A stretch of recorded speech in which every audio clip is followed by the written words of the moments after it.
விவசாயி, mechanic, engineer, இப்படி அப்பாக்கள் யாரா இருந்தாலும் அவங்க கனவெல்லாம் அவங்க பசங்களுக்கு ஒரு best college. EEE College of Engineering and Technology, Sivakasi. Counseling code 4680. 21st rank in Anna University, National Board of Accreditation, NAC with A grade ISO certified institution. மூத்த பத்திரிகையாளர் ஐயநாதன் அவர்கள் நம்முடைய இணைந்திருக்கிறார். வணக்கம் திரு ஐயநாதன். ராமதாஸ் தனது ஓய்வை அறிவிச்சிருக்கிறாரு. அவருக்கு உடல்நிலை சரியில்லை அப்படிங்கறதையும் நம்ம புரிஞ்சுக்கிறோம். இந்த நிலையில கடந்த சில நாட்களுக்கு முன்பு வரைக்கும் அன்புமணியை கடுமையா விமர்சிச்சாரு. தன்னோட மகள் காந்தியை முன்னிறுத்தினாரு.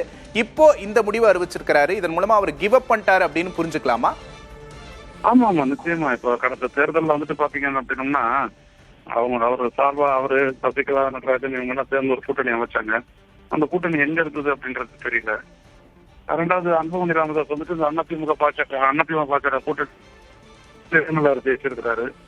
ஆனால் இதுக்கு மேல அரசியல்ல தன்னை அடையாளப்படுத்திக் கொள்ள முடியாது அப்படின்றதுனால அவர் முடிவெடுக்கிறாரு. இந்த மாதிரி சரி எல்லாத்தையும் புள்ளகிட்ட கொடுத்துடலாம் அப்படின்ட்டு.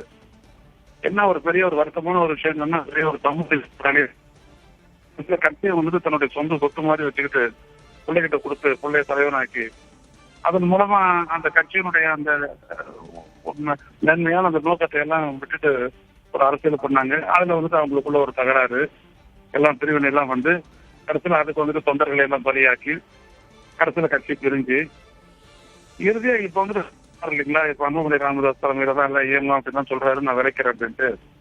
ஆனா அது வரைக்கும் அன்புமணி எதிர்த்து இவர் சார்பா நின்னவங்களுடைய நிலைமை என்ன, அருள் மாதிரி எம்எல்ஏக்களுடைய நிலைமை எல்லாம் என்ன, அவங்கெல்லாம் அப்படியே நட்டாட்டில் விட்டுற மாதிரி ஒரு இடம் ஒரு நல்ல ஏற்பட்டு போச்சு இல்லையா. அவங்க பாத்தீங்கன்னா நிச்சயம் மறுபடியும் போட்டு அன்புமணியோட சேர்ந்து இயங்க மாட்டாங்க. அந்த தொண்டர்கள் இன்னும் பலரும் பாத்தீங்க அப்படின்னம்னா அது அந்த மாதிரி இயங்க மாட்டாங்க. மொத்தத்துல பாத்தீங்க அப்படின்னம்னா பாட்டாளி மக்கள் கட்சி முன்னாடி இருந்து அந்த பழைய பலத்தோடையும் பழைய வீச்சோடையும் இதுக்கு மேல இயங்குறதுக்கான வாய்ப்பு ரொம்ப கம்மி. சரி, அவரோட ஓய்வை அறிவிச்சிருக்கிறாரு. நம்ம அரசியல் பக்கங்களை திருப்பி பார்த்தா பாமகவோட ஏற்ற இறக்கங்கள்ல அவர் முக்கியமான பங்கு வச்சிருக்கிறாரு. சொல்லப்போனா ஒரு சக்சஸ்ஃபுல் பொலிட்டீஷியனாவும் அவர் இருந்திருக்கிறாரு. அவரோட கிராஃப் இப்படி முடிகிறத நீங்க எப்படி பாக்குறீங்க?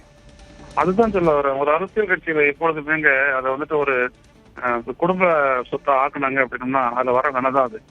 ஐயா ராமதாஸ் எல்லாத்தையுமே நல்லா செஞ்சுட்டு வந்தாரு.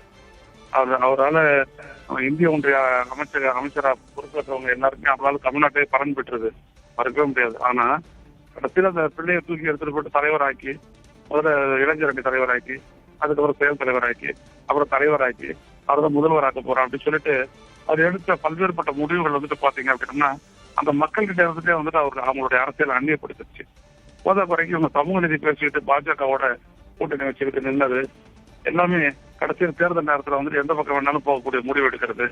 இப்படிப்பட்ட முடிவுகள் என்ன பண்ணிட்டு அந்த கட்சி மீதான அந்த நம்பிக்கை, அந்த மக்கள் மீது இருந்த இதெல்லாம் வந்துட்டு தளர்த்துருச்சு. அதோடைய விளைவு தான் வந்துட்டு அந்த கட்சி வந்துட்டு பலமிழந்து போய் இன்னைக்கு வந்துட்டு இந்த அளவுக்கு ஒரு நிலைக்கு வந்துருச்சு. அவருக்கு வயசாகி போச்சுன்றது உண்மை. ஆனா அரசியல்ல வந்துட்டு ஓய்வு துறவரா அப்படின்னு சொல்றதெல்லாம் வந்துட்டு அது எப்படி எடுத்துக்கிறது? பார்த்தோம் அப்படின்னா வந்துட்டு ஒரு பெரிய முயற்சி பண்ணாரு, அது நடக்கல, அது ஃபெயிலியர் ஆனவொன்னு இந்த மாதிரி சொல்றாரு அப்படிதான் எடுத்துக்கணும். நிச்சயமா ஏன்னா அரசியல் இயக்கத்தை ஒரு குடும்ப கட்சியா மாத்தினா இதான் நிலைமை அப்படின்னு நீங்க சொல்றீங்க. அதை புரிஞ்சுக்க முடியுது. கூடுதல் விவரங்களுக்கு நன்றி திரு ஐயநாதன். நம்முடைய பத்திரிகையாளர் துரை கருணா இணைந்திருக்கிறார். வணக்கம் திரு துரை கருணா. ஒரு முக்கியமான முடிவை அறிவித்திருக்கிறார் ராமதாஸ். அரசியல் துறவரம் அப்படின்னு அறிவிச்சிருக்கிறாரு தன்னோட 88வது வயதுல. எப்படி புரிஞ்சுக்கிறீங்க? நல்ல வரவேற்கத்தக்க முடிவாக தான் பார்க்கிறேன். வயதின் முதுமை அது அரசியல்ல முதுமை என்பதே இல்லை. நம்ம பார்த்திருக்கோம், கிட்டத்தட்ட 80 ஆண்டுகள் 90 ஆண்டுகளை கடந்தும் கூட அரசியல் பயணத்தை மேற்கொண்டிருக்கிற தந்தை பெரியார், அறிஞர் ராஜாஜி, கலைஞர் கருணாநிதி போன்றதெல்லாம் பார்த்திருக்கிறோம்.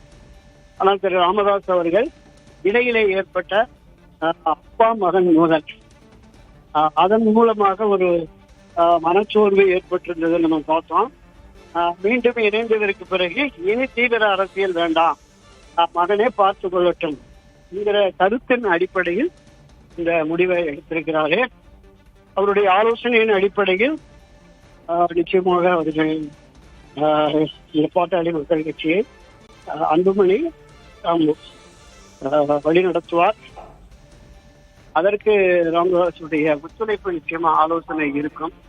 அந்த அடிப்படையில தான் இந்த முடிவை எடுத்திருக்கிறாங்க. அவரோடு பயணித்தார்.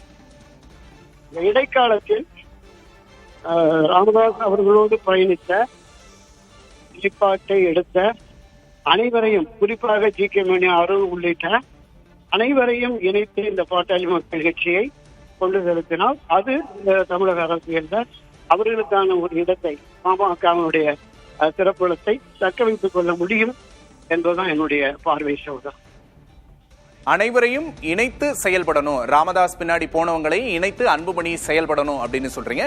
நன்றி திரு துரைக்கருணா. விவசாயி, மெக்கானிக், இன்ஜினியர், இப்படி அப்பாக்கள் யாரா இருந்தாலும் அவங்க கனவெல்லாம் அவங்க பசங்களுக்கு ஒரு best college. Triple college of engineering and technology, Sivakasi. Counselling code 4680. 21st rank in Anna University, National Board of Accreditation, NAC with A grade ISO certified institution.